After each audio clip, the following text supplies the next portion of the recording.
ముఖ్యంగా ఈరోజు మీటింగ్ పెట్టడానికి ముఖ్య కారణం ఏంటంటే రేరెస్ట్ ఆఫ్ రేర్ కేస్కి ఒక సర్జరీ మనం హాస్పిటల్లో చేయడం జరిగింది. ఎందుకంటే ఈరోజు ఎందుకు పెట్టామనంటే, ఒకటి పేషెంట్కి ఏదైతే మనం కడుపులో ఒక ట్యూమర్ లాగా ఉండి మన దగ్గరికి వచ్చినప్పుడు వాంతులతో బ్లడ్ పడుతూ వాంతులతో తీసుకురావడం జరిగింది. దాని ముందు ఆల్రెడీ విశాఖపట్నంలో వాళ్ళు చూపించుకొని ఉన్నారు. తర్వాత పాత పరిచయాల మీద మళ్ళీ మా దగ్గరికి విజయనగరం తీసుకురావడం జరిగింది. మనం డే 1లోనే మనం చూడగానే తనకి సమస్య ఉందని వెంటనే పోల్చాము. సంబంధించిన పరీక్షలన్నీ చేస్తే లోపల కడుపులో కాయ తెలిసింది. మనం ఫస్ట్ చేసినప్పుడు దాని సైజు ఓన్లీ 3 ఇంచెస్ మాత్రమే ఉన్నదన్నది చెప్పడం జరిగింది అనమాట. అది కానీ మన డైలీ ఎప్పుడైతే అది బేబీకి ఎప్పుడైతే ఆహారం అందట్లేదో, ఎందుకంటే బేబీకి ఫీడ్ ఇవ్వగానే ఫీడ్ని వామిట్ చేసుకోవడం మూలంగానే ఒక నరం ద్వారానే ఆహారాన్ని అందిస్తూ ఆ బేబీని ముందు స్టెబిలైజ్ చేస్తాం. ఎందుకంటే అప్పటికి ఆల్రెడీ చాలా రోజుల వరకు వామిటింగ్స్ అవ్వడం మూలంగా బేబీ వెయిట్ లాస్ అయ్యి బాగా డిహైడ్రేషన్లో మన దగ్గరికి వచ్చారన్నమాట. ఒక పీడియాట్రిక్ రెసిడెంట్స్ ఉన్నారు. వాళ్ళందరూ కూడా రౌండ్ ది క్లాక్ 24/7 ప్రతి ఒక్క బేబీ గురించి ఒక డాక్టర్ ప్రత్యేకంగా పూర్తి స్థాయిలో ఉన్నారు.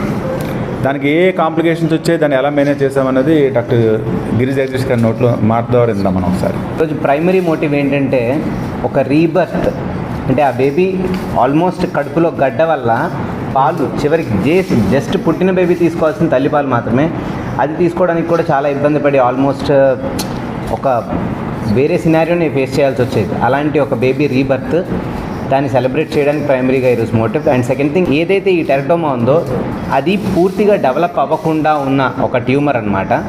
3 కలిపి ఒక గడ్డలా ఫామ్ అయిపోతుంది. దాంట్లో పళ్ళు ఉంటాయి. అంటే నార్మల్గా ఒక గడ్డ అంటే దాంట్లో నీరు ఉండొచ్చు, జస్ట్ మజిల్ ఉండొచ్చు, లేదా ఇంకేమైనా ఉండొచ్చు, లివర్ ఉండొచ్చు. కానీ ఇందులో పళ్ళు ఉంటాయి, లేదా కాల్షియం గడ్డలు ఉంటాయి, అండ్ మజిల్ ఉంటుంది, హెయిర్ ఉంటుంది. అన్నీ ఈ 3 రీజన్స్తో డెవలప్ అవడం వల్ల దాన్ని టెరటోమా అంటారు.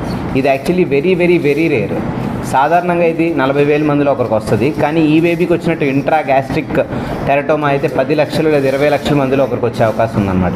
ఇలాంటి ఒక కేసు ఇక్కడ జరగడం is very very very important. ఎందుకంటే మన దగ్గర ఎవ్రీ సిక్ కేసు ట్రీట్ అవుతుంది జస్ట్ బికాజ్ 24/7 మనకి ఫుల్ ఫ్లెడ్జ్గా డాక్టర్స్ ఉంటారు. ఈ కేసు కనుక ఇంకెక్కడైనా కూడా పోస్ట్ ఆపరేటివ్గా అంటే సర్జరీ అయ్యాక జరిగే కాంప్లికేషన్స్ని మనం ఫేస్ చేయడం చాలా కష్టం జరిగేది.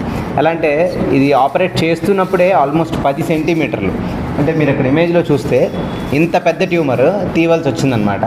అంటే దానికి వెళ్ళిపోయిన బ్లడ్ సప్లై అంతా బయటపోయినట్టే. బేబీకి సడన్గా బ్లడ్ తగ్గిపోతుంది అది తీయడం వల్ల.